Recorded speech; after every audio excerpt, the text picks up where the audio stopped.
سلام، وقتتون بخیر. امروز اومدیم با یه آموزش خیلی خیلی مهم، یک مهارتی که همه باید یاد بگیرن و شاید باورتون نشه، مهم نیست مال کجا هستید، ایرانی، آمریکایی، انگلیسی، فرانسوی، فرقی نمیکنه. هر جای دنیا باشی نیاز داری به اینکه این مهارت رو یاد بگیری، نیاز داری به این که این موضوع رو بفهمی. و اون موضوع چیه؟ اون موضوع سرمایه گذاری هستش. یعنی تو یاد بگیری چجوری سرمایه گذاری بکنی، رو چی سرمایه گذاری بکنی و چطور بتونی از اون دارایی که داری، پولی که داری استفاده بکنی. خیلی خیلی مهمه. اصلا فرقی نمیکنه کجا هستی، کجای دنیا هستی و اصلا فرقی نمیکنه که چقدر درآمد داری، درآمد دلاری، ریالی، به لیره، به درهمه، هیچ فرقی نمیکنه. 100 میلیون تومان درآمد داری یا 5 میلیون تومان درآمد داری، تو باید یاد بگیری مهارت سرمایه گذاری کردن رو. بله، اسم سرمایه گذاری رو گفتم، مهارت سرمایه گذاری کردن. یعنی اینطوری نیست که هر چیزی رو بری کار بکنی و سرمایه گذاری حساب میشه. نه، درآمد یک چیز جدا از سرمایه گذاریه و این سرمایه گذاری یک مهارته. حالا به توضیح میدم سرمایه گذاری چیه، چجوری باید سرمایه گذاری بکنی، چجوری با چه پولی چجوری سرمایه گذاری بکنی و اصلا برای چی باید سرمایه گذاری بکنی. خیلی خیلی این مطلب مهم هستش. بریم سراغ سوالهای مهمی که باید بهش جواب بدیم. یکی از این سوالها، چرا باید سرمایه گذاری بکنیم؟ خب همونطور که گفتم فرق نمیکنه کجای دنیا هستی، ایرانی، آمریکایی، ترکیه‌ای، اروپایی، در همه جای دنیا ممکنه بر اساس یک سری اتفاقات، جنگ یا یک سری مسائل داخلی یا خارجی، اون پولی که در اون کشور وجود داره بیارزش بشه در مقابل تقاضای جهانی، در مقابل یک سری اتفاقها. پس برای اینکه ارزش پولت رو حفظ بکنی، اون داراییت رو حفظ بکنی، اون درآمدت رو بتونی به احسن تبدیل بکنی، نیاز داری که سرمایه گذاری بکنی. بله، تو نیاز داری درآمدی که کسب میکنی رو چند برابر بکنی. حفظ ارزش دارایی تو در مقابل تورم، همونطور که میدونین با اتفاقهایی که در دنیا افتاد، مثل جنگ روسیه و اوکراین در سالهای اخیر و از همه مهمتر پاندمی کرونا، یک بیماری به وجود اومد، یک پاندمی به وجود اومد و دنیا رو دچار تورم کرد. اروپا رو بعد از 20 سال دچار تورم کرد. بعد این تورم روی مسائل اجتماعی، سیاسی، فرهنگی، اقتصادی تأثیر میذاره و از اون طرف باعث میشه کالاها نسبت به درآمد تو گرونتر بشن. حقوق تو شاید 10%، 15% بالا بره، ولی ممکنه تورم در کشور تو، مثل کشور ایران، مثل کشور ترکیه، مثل اروپا در این چند سال اخیر، کالاها چندین برابر از درآمد تو گرونتر بشن. پس تو باید یک سرمایه گذاری کرده باشی، یک جایی که پولت رو چند برابر بکنه و ضد تورم باشه. یعنی ارزش پول تو در مقابل تورم حفظ بشه. در ایران شاید فکر کنی با خونه خریدن، ماشین خریدن اتفاق میفته. نه، اینطور نیست. به جلوتر توضیح میدم. شما با سرمایه گذاری کردن میتونی در جوونی بازنشسته بشی. شما میتونی با 5 سال کار کردن سرمایه گذاری خوبی انجام بدی که 5 سال دوم زندگیت رو بازنشست بشی. دیگه نیاز نباشه که مثل اون 5 سال اول کار بکنی. جلوتر بهت توضیح میدم. هر هدفی که داری با سرمایه گذاری بهش دست پیدا کنی. تو ممکنه با درآمدی که کسب میکنی به اون سرمایه گذاری نیاز داشته باشی. یعنی چی؟ یعنی ممکنه تو امروز روزی 2 میلیون 3 میلیون درآمد کسب بکنی. خب مثلا روزی 2 میلیون میشه در ماه 60 میلیون تومان. حالا تو باید 2 ماه کار بکنی در ایران بتونی یک آیفون بخری. اومدی بعد از 2 ماه آیفون رو بخری، آیفون 100 میلیونی میشه 150 میلیون تومان. تو باید 3 ماه کار بکنی. میری 3 ماه کار میکنی، پولتو نگه داشتی، بخوای دوباره اون آیفون رو بخری باید 170-80 میلیون تومان پرداخت بکنی. این یک واقعیت در جامعه ایران، حالا در جاهای دیگه دنیا به نسبت کمتره. پس من هر چقدر درآمد داشته باشم باید یک مبلغی رو سرمایه گذاری بکنم که بتونم کالاهایی که هدفم هستش، مثل لپتاپ، مثل هر زندگی که دوست داری رو اونا رو بخری و تهیه بکنی. پس در نهایت با سرمایه گذاری از تورم، از بالا رفتن قیمت و مسائل دیگه در امان هستی و میتونی خواستهات رو انجام بدی. خب سوال بعدی، با چقدر سرمایه گذاری کنم؟ این سرمایه گذاری که میگی خوبه اگه این کارها اتفاق میفته، با چقدر سرمایه گذاری کنم؟ اصلا مهم نیست، فقط سرمایه گذاری کن، فقط سرمایه گذاری کن، همین. مهم نیست با چقدر میخوای شروع بکنی، یک پولی رو کنار بذار سرمایه گذاری بکن. نمیگم پول کنار بذار پس انداز بکن، نه، پس انداز بکنی چند وقت دیگه درآمدی نخواهی داشت، دوباره اون پس اندازه ارزشش کم میشه، هیچی حاصل نمیشه. پس حالا جلوتر بهت میگم انواع سرمایه گذاری چیه. ببینید بچه ها، مهمترین سرمایه گذاری اول رو خودتونه، بهترین سرمایه گذاریه. یعنی چی رو خودم؟ یعنی قبل از اینکه وارد هر داستانی بخوام بشم روش سرمایه گذاری بکنم، آموزش ببینم. اگر آدمی هستی که میخوای به راحتی در آینده زندگی بکنی، باید اول سختی بکشی. چه جور سختی؟ سعی کن یک مهارت درآمدزا یا یک مهارتی که به تو کمک میکنه که درآمد بیاری رو یاد بگیری. یعنی چی؟ یک آموزش ببین در یک حوزه‌ای که تقاضا زیاد داره، آموزش ببین. پس اولین سرمایه گذاری رو خودته. اول باید بری سرمایه گذاری کنی رو خودت، رو زمانت، خودت رو بسازی، آموزش ببینی. یعنی چی؟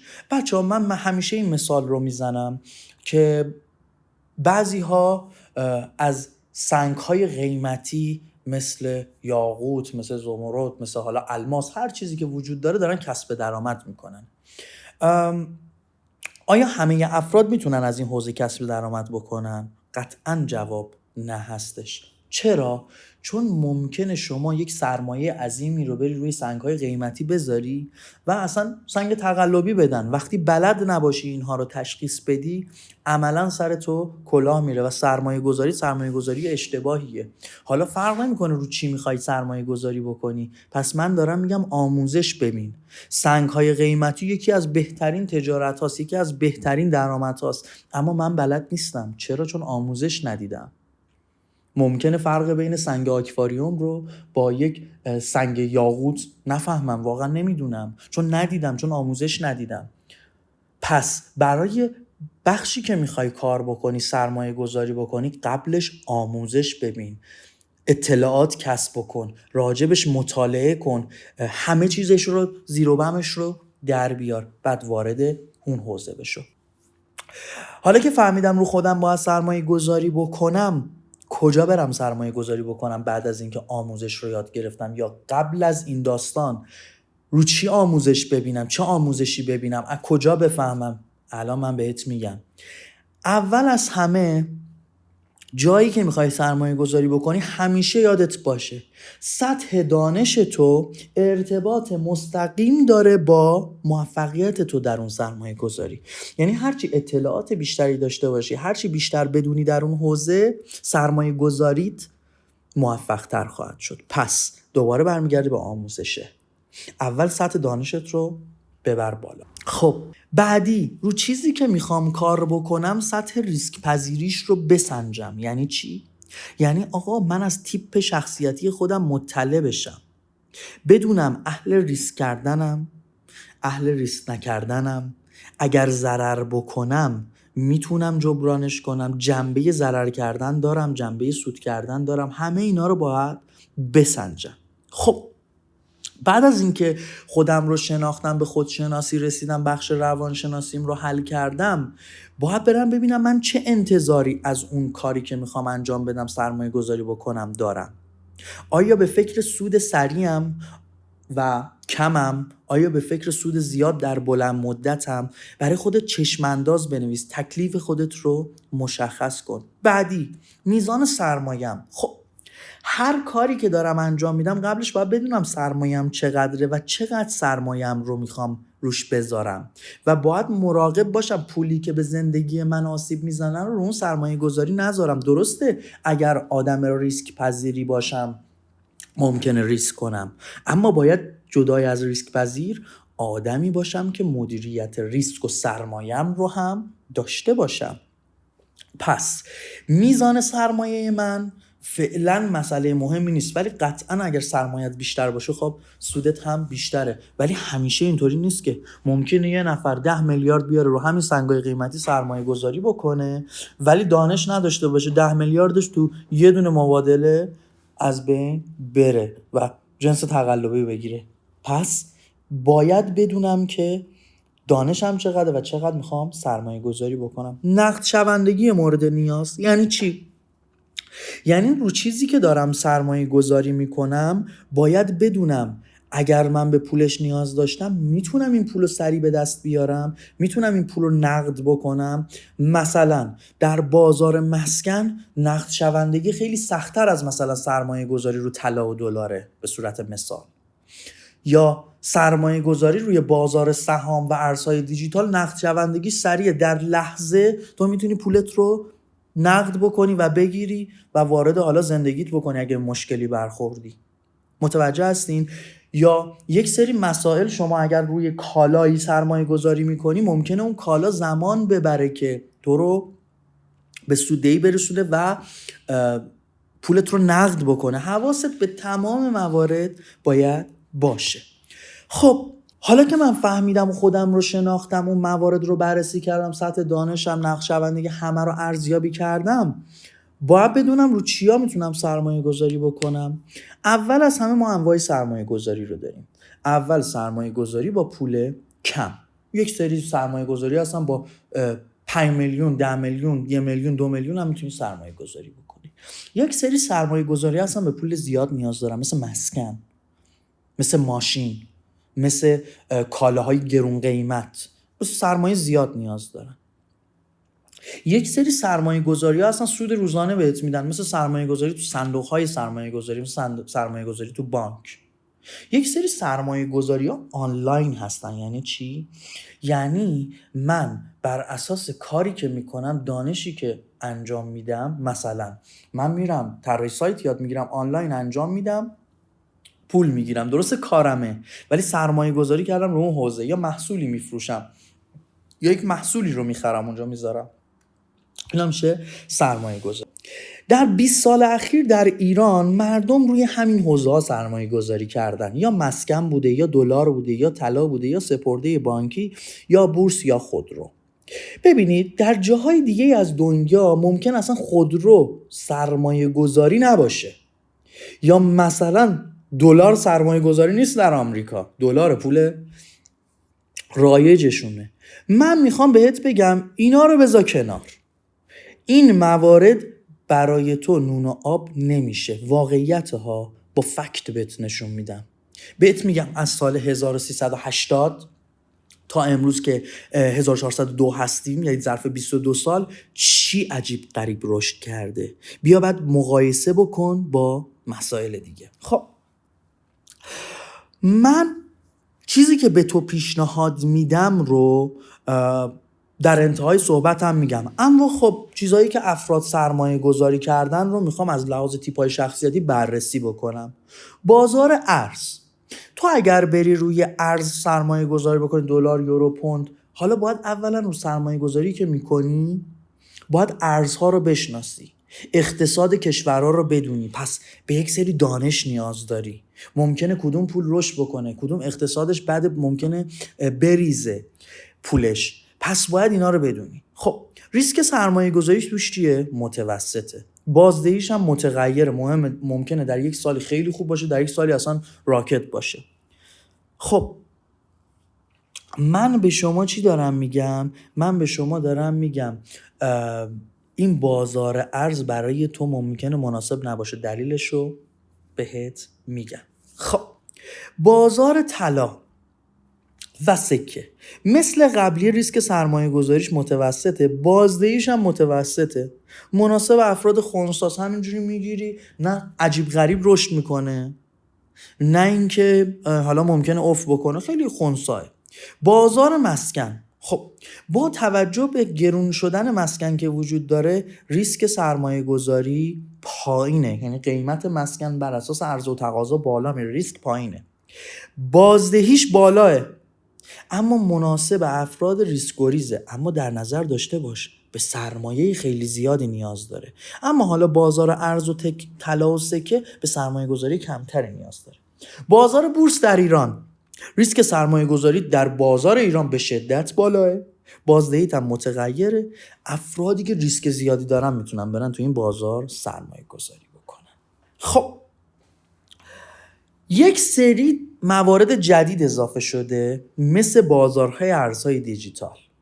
ریسک سرمایه گذاری توش بالاه، بازدهیش هم با توجه به زمانی که میای متغیره. برای افراد ریسک پذیر کاملا مناسبه. اما داره این بهت میگم بازار ارزهای دیجیتال رو تو ذهنت داشته باش. سپرده گذاری در بانک، خب ریسکش پایینه، پولت تو بانکه، بازدهیش هم پایینه، 1% بهت سود میده. افرادی که مثلا نمیخوان ریسک بکنن میرن پولشون رو میذارن تو بانک. صندوق‌های سرمایه گذاری، ریسک سرمایه گذاری توشون پایینه، بازدهیش متوسطه. اینجا باید حواست باشه این سرمایه گذاری که میخوای تو صندوق بکنی مطمئن باشه صندوق برای کیه چیه، یه ذره باید راجبش تحقیق بکنی. خب حالا من میخوام بهت خلاقانه ترین روش سرمایه گذاری رو بگم. من چجوری الان اینایی که گفتی و چی کار کنم، رو چی برم سرمایه گذاری بکنم. ببینید شما اول از همه وقتی داری راجع به سرمایه گذاری در بلند مدت صحبت میکنی، داری راجع به آینده صحبت میکنی. پس من باید بدونم چه چیزهایی در آینده وجود خواهند داشت که افراد به اونها نیاز پیدا خواهند کرد یا خیلی مد میشن. یعنی چی؟ مثلا تا 7-10 سال پیش ما نمیدونستیم تکنولوژی AR چیه، میکس ریالیتی چیه، VR چیه، IoT چیه. حالا اینا رو جلوتر بهت میگم. ما نمیدونستیم چیه، ولی اگه روشون سرمایه گذاری میکردیم، یعنی میرفتیم در بازارهای سهام دنیا، یعنی استاک، بازار نزدک آمریکا، سهام‌های شرکت‌های تکنولوژی، روشون سرمایه گذاری میکردیم، الان یه پول خیلی زیادی داشتیم چون رو آینده سرمایه گذاری کرده بودیم. اگر 20 سال پیش مثلا میدونستیم فروشگاه آنلاین خیلی قرار رشد بکنن، روی آمازون سرمایه گذاری میکردیم، یعنی سهامش رو میخریدیم. بچه‌ها ببینید اکثر افراد دنیا که ثروتمندن به هیچ عنوان درآمد بالایی نداشتن ها، سرمایه گذاری درست کردن. جلوتر بهت توضیح میدم. خب من چجوری سرمایه گذاری کنم؟ 1. دانش کسب کن. 2. تجزیه تحلیل بکن. 3. شخصیتت رو بشناس. 4. راجع به چیزهایی که ممکنه در آینده خیلی بولد بشه، خوب بشه، فکر کن، برو اونها رو بررسی بکن و چیزی که به دنیا میتونه کمک بکنه رو پیدا بکن و بعد بیا رو اونها تیکه تیکه کوچولو کوچولو سرمایه گذاری بکن. من یه مثالی الان برات میزنم. تا چند سال پیش بزرگترین صنعت دنیا ریل استیت بود، یعنی املاک و مستقلات بود. اما امروز دیگه املاک و مستقلات بزرگترین صنعت دنیا نیست. بزرگترین صنعت دنیا الان تکنولوژیه. چرا بزرگترین صنعت دنیا املاک و مستقلات بود؟ چون همه جای دنیا که نفت ندارن، همه جای دنیا که گاز ندارن، طلا ندارن، ولی همه جای دنیا زمین و خونه و ملک تجاری و اینجور چیزا دارن. پس ببین همه دنیا این رو دارن. امروز حالا تکنولوژیه. گدای تو خیابون شاید خونه نداشته باشه ولی دستش گوشی تلفونه، دستش گوشی موبایله. همه دارن از تکنولوژی استفاده میکنن، بچه 5 ساله بگیر تا بچه یه آدم 70-80 ساله. پس آینده چیه؟ روی تکنولوژی سرمایه گذاری کن، روی تکنولوژی هایی که در آینده ممکنه به تو کمک بکنن. اگر 7-8 سال پیش AR و VR رو که الان واقعیت مجازی و واقعیت افزونه هستش و مارک زوکربرگ 2 سال پیش اومد شرکتش رو از فیسبوک به متا تغییر داد، فکر میکردی سرمایه گذاری میکردی، الان مولتی میلیاردر بودی. باید تکنولوژی رو درک بکنی، ببینی در آینده شرکت ها دنبال چی هن. خب من میخوام بهترین حوزه ها برای سرمایه گذاری در آینده رو بهت بگم. یکی از این حوزه ها حمل و نقله. حمل و نقل از 200-300 سال پیش تا امروز تغییر نکرده. انرژی از 200-300 سال پیش تا الان تغییر نکرده. یکی از مهمترین حوزه‌هایی که تو میتونی روی سرمایه گذاری بکنی شرکت‌های حمل و نقلیه. یعنی چی؟ بچه‌ها در دوران کرونا شرکت‌هایی که مثل فایزر، مثل جانسون اند جانسون، این شرکت‌ها که در حوزه دارو فعالیت میکردن در دوران کرونا به شدت سهاماشون رشد کردن. چرا؟ چون تقاضا براش بالا رفت، نیاز به اونها زیاد شد. حالا شرکت‌های حمل و نقلی خوب رو پیدا کن، شرکت‌هایی که رو انرژی دارن سرمایه گذاری میکنن رو پیدا کن، ایده های نو دارن رو پیدا کن. بهت میگم چجوری سرمایه گذاری بکنی. بعدی XR، AR، VR، واقعیت مجازی، واقعیت افزوده و میکس ریالیتی، اکستندد ریالیتی. اینها چیزایی که هستن که باید روش سرمایه گذاری بکنی. پرینترهای سه‌بعدی، روی این موضوع ها سرمایه گذاری بکن، دانشتو زیاد کن. IoT، اینترنت اشیا، AI، همتون راجع به چت جی پی تی شنیدین، الان شنیدین، ولی آیا AI یا Artificial Intelligence مال الانه؟ نه، 20 سال بین ما هست. کی رفته روش سرمایه گذاری کرده؟ کی رفته دانش این حوزه رو یاد گرفته که بتونه ازش پول در بیاره؟ Virtual Tourism، گردشگری مجازی، روی اینها سرمایه گذاری کن. ببین سرمایه گذاری کردن فقط این نیست بری یه چیزی رو بخری، یا رو این حوزه ها علم کسب کن، کار کسب کن، مهارت یاد بگیر که براش آینده تقاضا زیاده. من نمیگم برو پول بده اینا رو بگیر، بهتم میگم چجوری پول بده اینا رو بگیر. اول دانشت رو تو این حوزه ها بالا ببر. خب یعنی چی دانشم رو این حوزه ها بالا ببرم؟ یعنی برو سراغ اینها، آموزشاشو ببین، مواردشو یاد بگیر، یاد که گرفتی اون مهارتو بیا ازش استفاده بکن. بریم سراغ این داستان. حالا من نمیخوام این مهارت ها رو راجبش میخونم، یاد میگیرم، اما میخوام رو سهام هاشون سرمایه گذاری بکنم، میخوام روی اون تکنولوژی هایی که وجود داره سرمایه گذاری بکنم. نمیخوام برم مثلا برنامه نویسی IoT یاد بگیرم، برنامه نویسی هوش مصنوعی یاد بگیرم، میخوام برم روشون سرمایه گذاری بکنم. خیلی عالی. رو کجا میتونم برم سرمایه گذاری بکنم؟ بازار سهام جهانی، استاک، نزدک، S&P،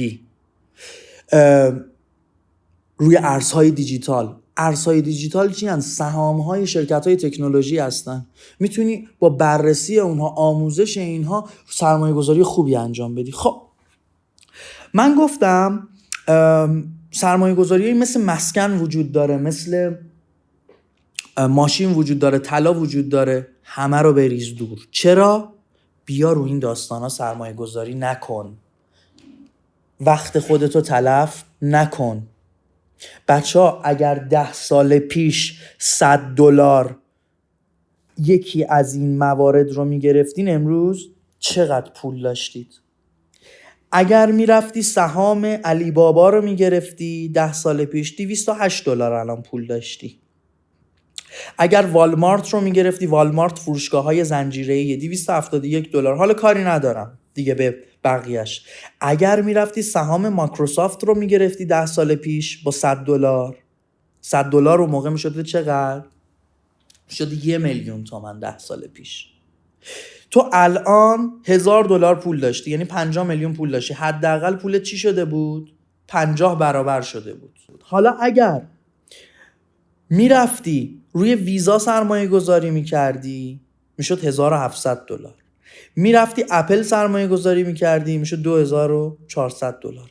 اما اگر 10 سال پیش $100 بیت کوین میگرفتی، امروز $9,000,000 پول داشتی.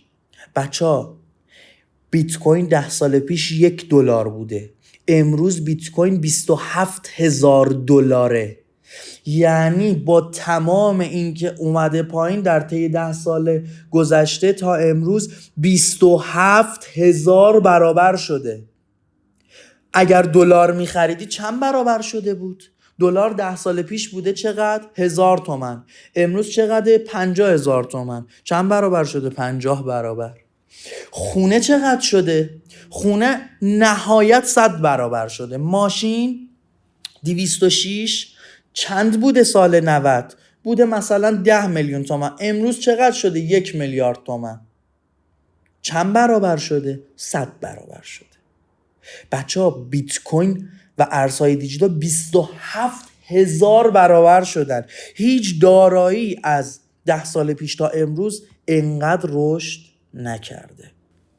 نمیگم کامل رشد بوده، نه، یک سیکلی داشته. سال 2010 زیر $1 بوده.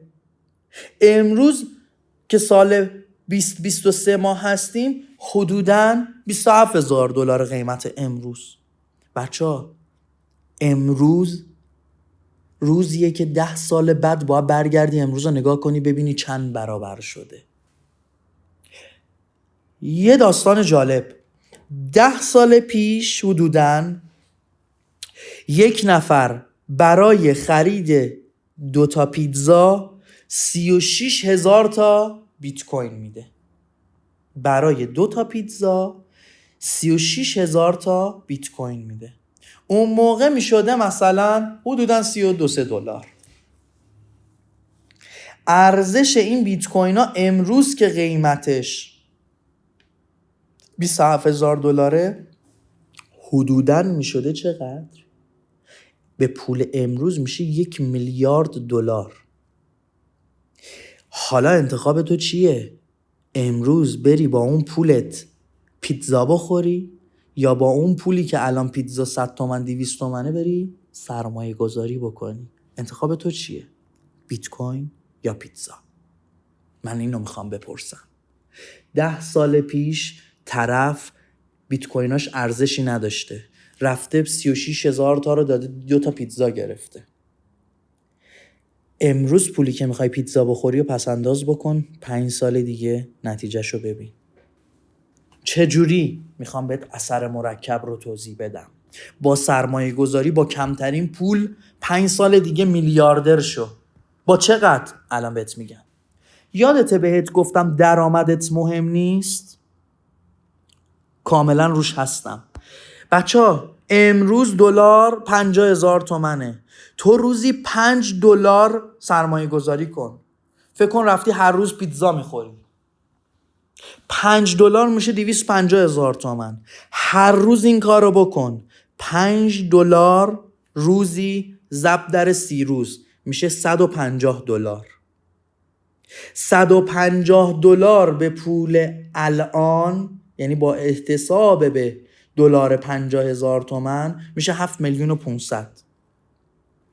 توی 30 روز تو 7 میلیون سرمایه گذاری بکن. خب هر ماه این کار رو بکن، یعنی در 12 ماه تو هر روز $5 سرمایه گذاری بکن. در سال میشه $1,800. یعنی چقدر؟ به پول الان یعنی سالی 90 میلیون تو سرمایه گذاری کردی. این کار رو 5 سال دوباره تکرار کن، یعنی هر روز $5 سرمایه گذاری بکن. در سال میشه $1,800 که برات حساب کردم. حالا $1,800 ضرب در 5 سال میشه $9,000. یعنی چی؟ یعنی شما در 5 سال $9,000 سرمایه گذاری کردی. تو 5 سال. بچه ها بیت کوین از 10 سال پیش تا الان 27,000 برابر شده در قیمت پایینش. ببین $64,000 هم شده بود، امروز $27,000 ریخته، نابود شده. تو اگر روی سهام ها و ارزهای مناسب سرمایه گذاری بکنی، نمیگم 27,000 برابر بشه، نمیگم 10,000 برابر بشه، نمیگم 1,000 برابر بشه، پولت بعد از 5 سال 100 برابر بشه. این ماشین $9,000 تو ضرب در 100 میشه $900,000. به فرض اینکه دلار هم ثابت بمونه، تو بعد از 5 سال $900,000 ضرب در 50,000 تومان به پول امروز 40 میلیارد تومان پول داری. شاید بگی دلار تازه میره بالا، من اصلا کاری ندارم، دلار امروز همین قیمتی باشه که 5 سال دیگه هم همین قیمت باشه. 40 میلیارد پول داری. حالا برعکسش رو حساب بکن. 5 سال مگه این پول رو سرمایه گذاری نکردی؟ 40 میلیاردت رو تقسیم بر 5 بکن، یعنی سالی 9 میلیارد تو درآمد داری. 9 میلیارد تو تقسیم بر 12 ماه سال بکن، یعنی در ماه 750 میلیون درآمد داری. فقط به فرض اینکه ارزهای دیجیتال 100 برابر بشن اون سرمایه گذاری که تو کردی بعد از 5 سال. یعنی تو از امروز روزی 25 میلیون انگار درآمد داری. ماهی 750 میلیون تومان. من حساب کردم چند برابر بشه؟ 100 برابر. ولش کن، نصفش کن، 50 برابر بشه، 350 میلیون پول داری. نصفش کن، 25 برابر بشه. نصفش کن، 100 میلیون تومان انگار درآمد داری. تو اگر با $5 روزی شروع بکنی، میگی $5 زیاده، 250 تومان زیاده، اوکی 50,000 تومان سرمایه گذاری بکن. این کار رو هر روز انجام بده به مدت 5 سال، ببین چه سودی میکنی. ببین 5 سال دیگه کجایی، چه آدمی هستی. به شرط اینکه به اون پول دست نزنی و قبل از سرمایه گذاری کردن روی این حوزه مطالعه کرده باشی، یاد گرفته باشی. حالا میخوام بهت 5 تا اشتباه رایج در سرمایه گذاری رو بگم. 1، استراتژی و برنامه مشخص نداری. یعنی چی؟ من بهت دارم میگم هر روز $5 سرمایه گذاری کن، بهش دست نزن، سرمایه گذاری درست انجام بده. کاری هم به قیمت سهام ها و ارزهایی که میخری نداشته باش، چون در 5 سال هم کف قیمت خریدی، هم بالای قیمت خریدی، هم وسط خریدی. 2، تخم مرغاتو توی سبد ننداز. همه یهو میرن مثلا مثال ارز ایکس رو میخرن، سهام ایکس رو میخرن. نه، 6 تا بهت حوزه معرفی کردم، سعی کن این حوزه ها رو شناسایی کنی، در سهام، در ارزهای دیجیتال رو اینا سرمایه گذاری کنی، تنوع داشته باش. 3، قیمت ها رو نگاه نکن، صبر داشته باش. تو 5 سال نتیجه میخوام بده. تو مگه یه زمین میری میخری هر روز میری بنگاه میپرسی آقا قیمت چنده، قیمت رفت بالا، قیمت اومد پایین؟ صبر داشته باش. ارزون شد نترس، گرون شد طمع نکن، صبر کن، بعد از 5 سال نتیجهشو ببین. حتما برای خودت حد ضرر بذار. داری تنوع میدی به سبدت، ممکنه یکی این حوزه اصلا نابود بشه، اشکال نداره، بخشی از این سرمایه‌ات فکر کن نابود میشه، حد ضرر بذار. از ترند بازار پیروی نکنی جا میمونی. یعنی چی؟ یعنی خیالت راحت این حوزه هایی که تو انتخاب کردی مطمئنا شیب صعودی دارن، اگر بری راجبش مطالعه بکنی و سهام ها رو در بیاری. بچه‌ها جدی بگیرید این صحبت ها رو. این صحبت ها میتونه شما رو به موفقیت برسونه. با ما همراه باشین تا آموزش های بعدی. هر سوالی داری زیر این پست کامنت بذار، من همه رو بهت توضیح میدم. کنار ما باش، ما کنار تیم. خیالت راحت، 5 سال دیگه تو یک آدمی هستی که با امروزت متفاوتی.